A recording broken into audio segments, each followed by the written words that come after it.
Boa noite, ouvinte do Gato da Madrugada. Espero que você esteja bem. E caso não esteja, esse vídeo possa te ajudar de alguma forma. Hoje eu trago para vocês mais um conto de Edgar Allan Poe. Silêncio, uma fábula. Dormem os cumens das montanhas, vales, desfiladeiros, e cavernas estão em silêncio. Alckmin. Escuta-me, disse o demônio, ao mesmo tempo que colocava a mão em minha cabeça. A região de que falo é uma região lúgubre da Líbia, perto das margens do rio Zaire, e lá não existe nem quietude nem silêncio.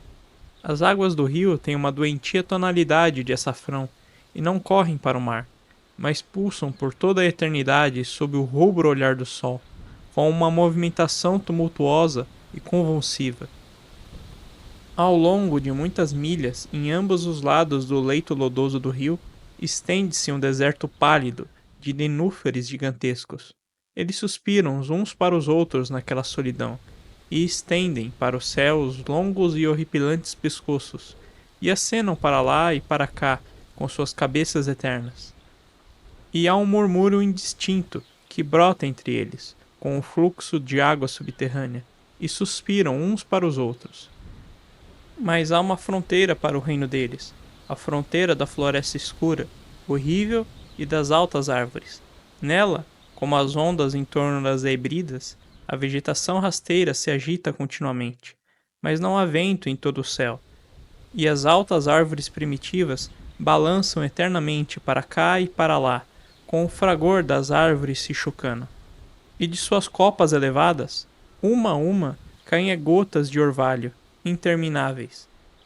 E nas raízes estranhas, flores venenosas entrelaçam-se num sono perturbado, e por cima, com um ruído sussurrante e barulhento, as nuvens cinzentas correm eternamente para o oeste, até despencar como uma catarata sob a muralha ardente do horizonte. Mas não há vento algum em todo o céu, e nas margens do rio Zaire não há nem quietude nem silêncio. Era noite, e a chuva caía. Caindo era chuva, mas depois que caía, era sangue. E eu estava de pé no lamaçal, entre os altos nenúfares, e a chuva caía em minha cabeça.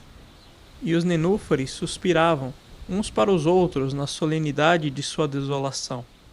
E subitamente, a lua surgiu por entre a névoa fantasmagórica, e tinha cor escarlate. E meus olhos se fixaram num enorme rochedo cinzento, que havia junto à margem do rio, e que era iluminado pelo luar. E a rocha era cinzenta, e sinistra, e alta, e a rocha era cinzenta. Na sua face havia caracteres gravados na pedra, e eu caminhei pela terra encharcada entre os nenúfares, até que cheguei perto da margem, de modo a conseguir ler os caracteres grafados na pedra.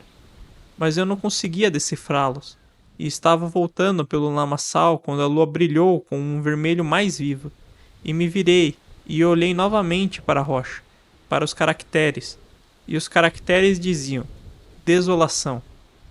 Então olhei para cima, e lá havia um homem de pé no topo da rocha. Escondi-me entre os nenúfares, de modo a poder observar as ações do homem. E o homem era alto, e tinha um jeito majestoso, e estava envolto dos ombros aos pés numa toga da antiga Roma. E a silhueta de sua figura era distinta, mas suas feições eram feições de uma divindade, pois o manto da noite, da névoa e da lua e do orvalho haviam revelado as feições de seu rosto, e sua fronte era pensativa, e seus olhos perturbadoramente preocupados. Nas poucas rugas de sua face li as fábulas da tristeza, e do cansaço, e do desgosto com a humanidade, e um grande desejo de solidão. E o homem sentou-se na rocha, e apoiou a cabeça na mão, e lançou o olhar sobre a desolação, e abaixou os olhos para a vegetação baixa e inquieta, e olhou para cima, para as altas árvores primitivas, e mais acima ainda, para o céu sussurrante, e para a lua escarlate. E eu continuei escondido entre os nenúfares, e observei as ações do homem, e o homem tremia na sua solidão, mas a noite ia sumindo, e ele se sentou na rocha. Então me afundei nos alagadiços do lamaçal e caminhei longamente com dificuldade entre a vastidão dos nenúfares. Chamei pelos hipopótamos que habitavam os brejos entre os recessos do lamaçal. E os hipopótamos ou ouviram meu chamado, ou vieram, como o Berramot, até o pé da rocha, e rugiram ruidosamente e horrivelmente sob a lua. E o homem tremia em sua solidão. Mas a noite ia diminuindo, e ele se sentou na rocha. Então eu amaldiçoei os elementos com a maldição do tumulto, e uma violenta tempestade se formou no céu, onde antes não havia vento algum, e o céu ficou cor de chumbo com a violência da tempestade.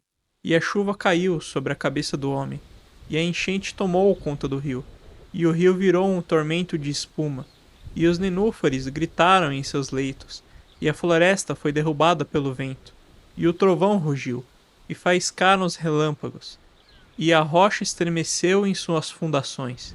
E eu continuei no esconderijo de nenúfares, e observei as ações do homem. E o homem tremia em sua solidão, mas a noite ia sumindo, e ele se sentou na rocha. Então fiquei com raiva, e amaldiçoei com a maldição do silêncio, e o rio e os lírios e o vento, e as florestas e o céu, e o trovão, e os suspiros dos nenúfares, e ficaram amaldiçoados e emudeceram. E a lua deixou de cambalear em sua trajetória no céu. O trovão emudeceu, e o relâmpago não faiscou, e as nuvens ficaram imóveis, e as águas retornaram ao seu nível, e lá ficaram, e as árvores deixaram de balançar, e os nenúfares pararam de suspirar, e os murmúrios não eram mais ouvidos entre eles, nem qualquer sombra de som no vasto e ilimitado deserto. E eu olhei para os caracteres da rocha, e eles tinham mudado, e agora eles diziam silêncio. E os meus olhos fitaram o semblante do homem, e o semblante estava lívido de terror, e apressadamente ergueu a cabeça da mão onde ele se apoiava, e se pôs de pé sobre o rochedo e escutou, mas não havia voz nenhuma no vasto e ilimitado deserto, e os caracteres da rocha diziam silêncio. E o homem estremeceu e desviou o olhar, e fugiu para longe, correndo, de modo que não ouvi mais. Ora, há belas narrativas nos livros dos magos, nos livros encadernados em ferros e os melancólicos livros dos magos. Neles, eu digo, há histórias gloriosas do céu e da terra, e do mar poderoso, e dos gênios que dominaram o mar, e a terra, e o céu supremo. Haviam também muita sabedoria nas palavras que eram ditos pelos sílabas, e coisas sagradas, muito sagradas, foram ouvidas em tempos antigos pelas folhas sombrias que estremeciam no entorno de Dondona. Mas tão certo como Alá vive, considera esta fábula o que o demônio me contou, quando sentado ao meu lado na sombra da sepultura, a mais extraordinária de todas. E quando o demônio pôs fim à história e deixou-se cair na cova da sepultura, ele riu. E eu não pude rir com o demônio, e ele me amaldiçoou por não ter conseguido rir. E o lince, que habita eternamente a sepultura, emergiu dela, e deitou-se aos pés do demônio, e o olhou fixamente no rosto. Obrigado por ouvir até o final.